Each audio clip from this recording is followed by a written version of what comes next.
Okay, so today we are discussing about the serious emergencies prevention management in the dental setting.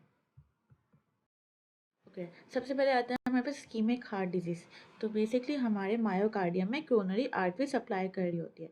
देखिए अगर कोई भी वजह से वहाँ पे ब्लड फ्लो रिड्यूस हो गया, क्यों, या फिर वो जो कोरोनरी आर्टरी है वो नैरो हो गई, या फिर वहाँ पे स्पाज्म हो गया। सबसे ज़्यादा कॉमन होती है ये मैन में जो 40 ईयर्स से अबव होते हैं और पोस्ट मेनोपोजल वुमेन।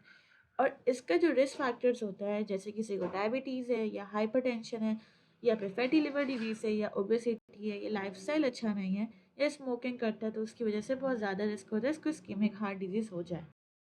सबसे पहले आते हैं अंजाइना पेक्टोरिस। अंजाइना में क्या होता है, वही ब्लड फ्लो नहीं जा रहा होता क्योंकि कोरोनरी आर्टरी नैरो हो जाती है। ये रिवर्सिबल मायोकार्डियल इस्कीमिया है cause by imbalance between oxygen demand and supply. मतलब ऑक्सीजन की जो डिमांड है वो ज़्यादा है, जैसे कि अगर पेशेंट फिजिकल एक्टिविटी कर रहा है या स्ट्रेस की वजह से या एंजाइटी की वजह से, लेकिन जो डिमांड है वो कम है। क्यों? क्योंकि वहाँ पे नैरोइंग हुई हुई आर्टरी की वजह, लाइक कोरोनरी आर्टरी की नैरो हुई हुई है, स्पाज्म हुआ है, तो ब्लड फ्लो वहाँ पे सही से पहुँच नहीं रहा। ठीक है, ट्रिगर्स क्या होते हैं, फिर एग्जर्शन की वजह से, एंजाइटी की वजह से या इमोशनल स्ट्रेस। पेशेंट कंप्लेन करेगा कि उसको हैवी प्रेशर और स्क्वीजिंग पेन हो रहा है into substernal area. Pain radiate करेगा towards the left arm, shoulder, neck और jaw towards the mandibular region. Patient बोलेगा मुझे सांस लेने में मसला हो रहा है, नोजिया, स्वेटिंग और ब्रेडिकार्डिया भी हो रहा होता है। ठीक है, और ये यूजुअली जो रिलीव हो जाता है विया नाइट्रोग्लाइसरीन। अब डेंटल मैनेजमेंट कैसे करेंगे, अब पेशेंट आएगा, सबसे मेन चीज़ होती है हमें उसकी डिटेल हिस्ट्री पूछनी है। उससे पूछना है उसकी फ्रीक्वेंसी, ड्यूरेशन और सिवियरिटी पूछनी है। कौन कौन से ऐसे फैक्टर्स हैं जो प्रिसिपिटेट करते हैं और वो मेडिकेशन का कैसे रिस्पॉन्ड डालता है।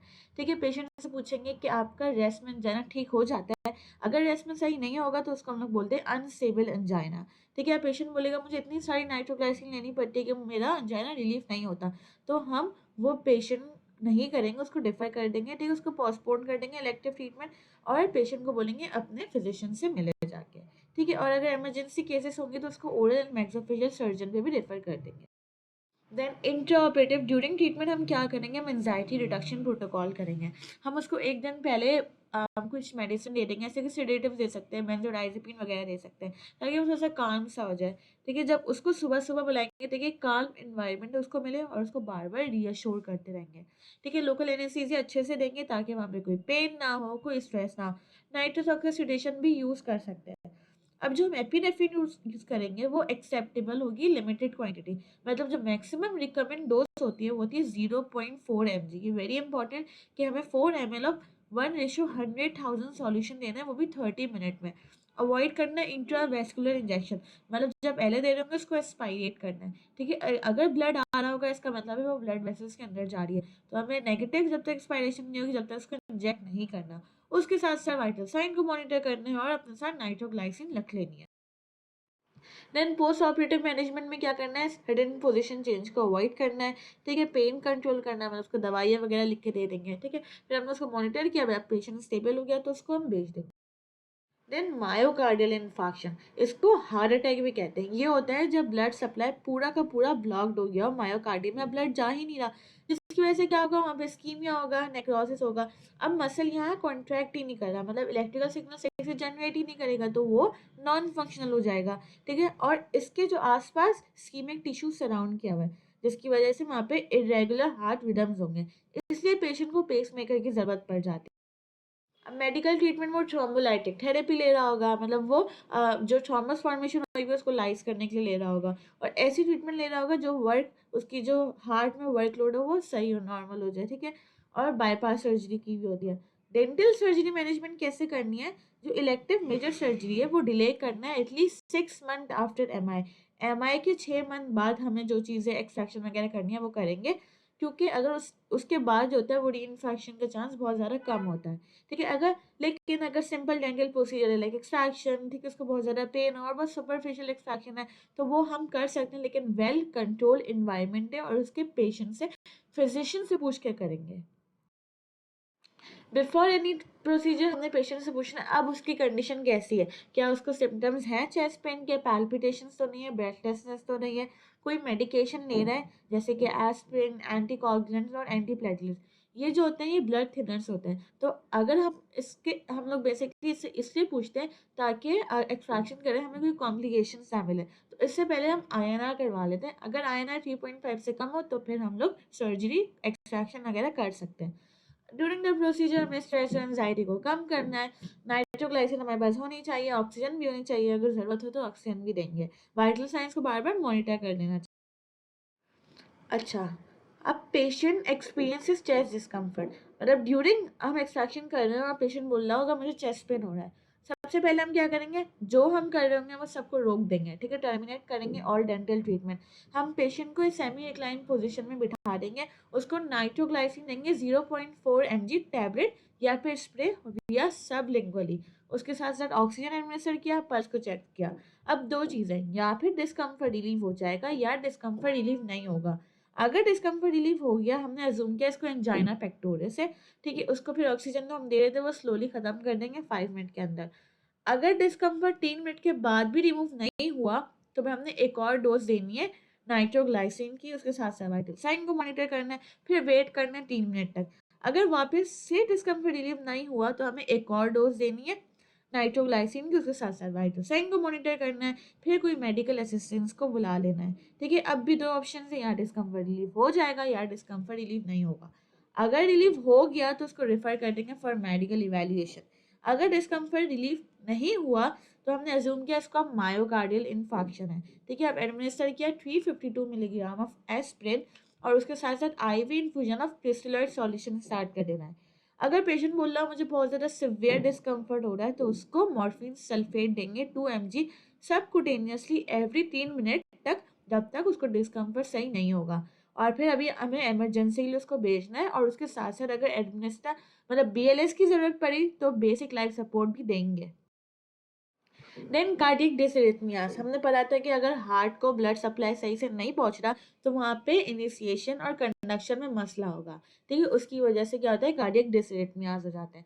कॉमन कॉज, अगर पहले से कोई हार्ट डिजीज है, एमआई है, या इस्कीमिक हार्ट डिजीज है, या ओपन हार्ट सर्जरी है, या वैल्वुलर हार्ट डिजीज है, thyroid disease, metabolic syndrome, electrolyte imbalance, या फिर कोई इडियोपैथिक कॉज हो सकता है।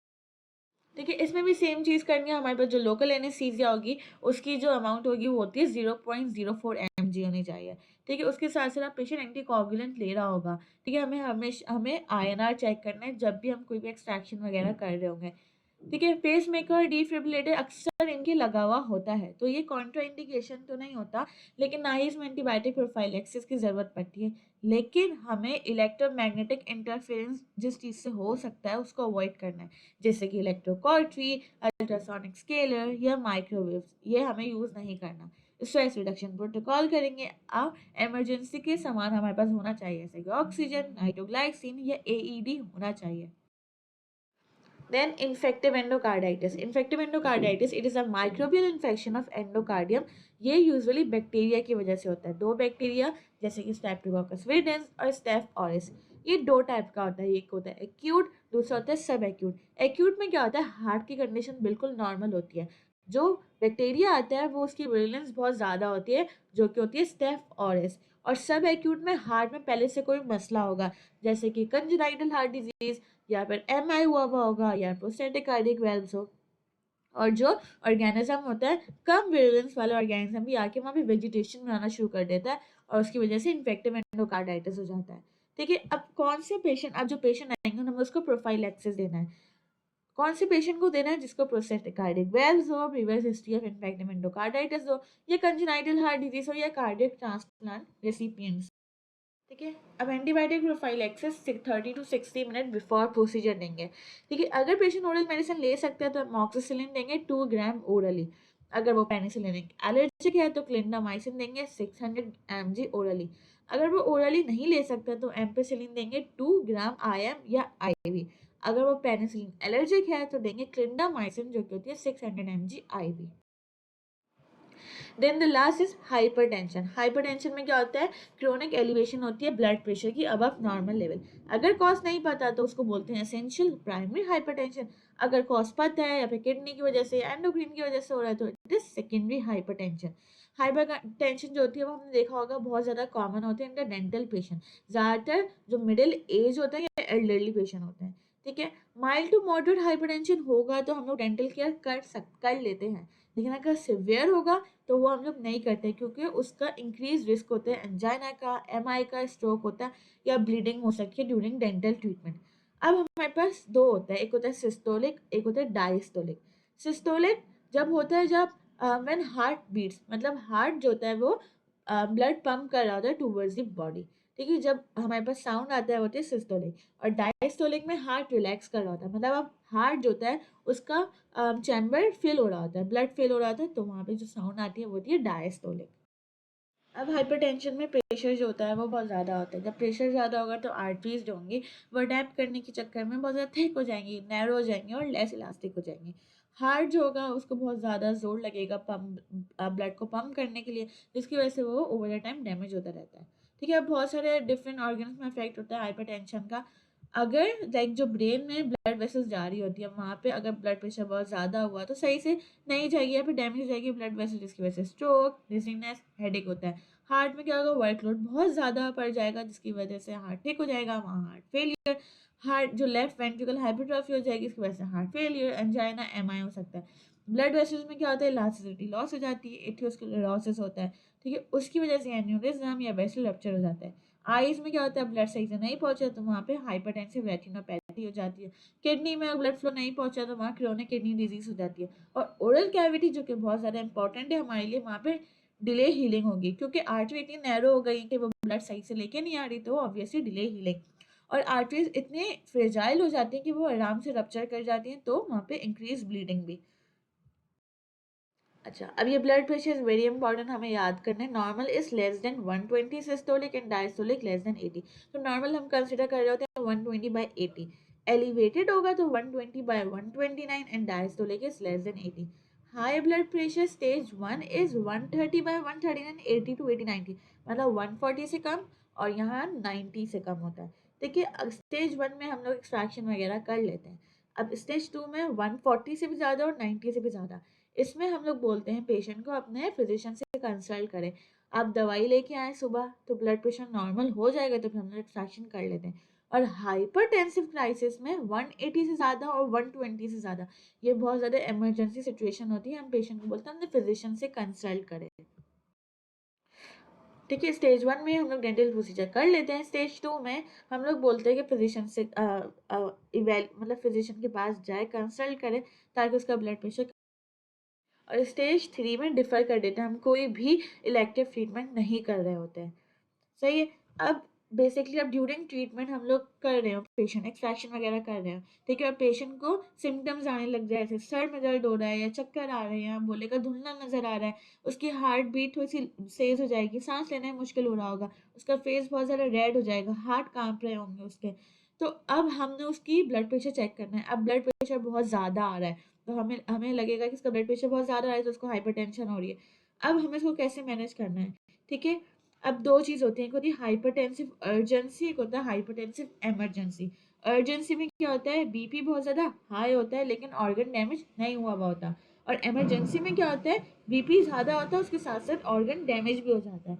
सबसे पहले क्या करना है, हमने सारे डेंटल प्रोसीजर को रोक देना है, उसको सेमी रिक्लाइन पोजीशन में डाल देना है, उसका ब्लड प्रेशर बार बार चेक करते रहना है, ठीक है। हम पेशेंट को बहुत ज़्यादा काम करने की कोशिश करेंगे। अब हमें कैसे पता चलेगा इसको इमरजेंसी है या अर्जेंसी है। इमरजेंसी में ऑर्गन इन्वॉल्व होगा तो उसको सिम्टम्स आएंगे, जैसे कि बहुत ज़्यादा चेस्ट पेन हो रही होगी, बहुत ज़्यादा शॉर्टनेस ऑफ ब्रेथ हो रहा होगा, उसको बहुत ज़्यादा हेडेक हो रहा होगा, विजन चेंज हो सकता है, ठीक है, नमनेस हो सकती है, उसको झटके भी पड़ सकते हैं, ठीक है। इस सब जो हमारे पास आ रहे हैं ऑर्गन रिलेटेड सिम्टम्स, तो ये होता है हाइपरटेंसिव इमरजेंसी। इसको फौरन से इमरजेंसी कॉल करना है इमरजेंसी को और ईआर में भिजवाना है, ठीक है। उसके साथ साथ उसके वाइटल साइन मॉनिटर करना है, ऑक्सीजन एडमिनिस्टर करना है, पेशेंट को बहुत ज़्यादा काम करने की कोशिश करेंगे। और हाइपरटेंसिव अर्जेंसी क्या होता है, अब अर्जेंसी में जैसे कि कोई ऑर्गन डैमेज के सिम्टम्स नहीं आ रहे, हम पेशेंट को वहाँ पे बिठा के रखेंगे, 20 से 30 मिनट तक उसका बीपी बार बार रीचेक करते रहेंगे, ठीक है, और फिर उसको काम करने की कोशिश करेंगे। और अगर बीपी फिर भी कम नहीं होता तो फिर उसको हम लोग अर्जेंट फिजिकल कंसल्टेशन के लिए भेज देंगे।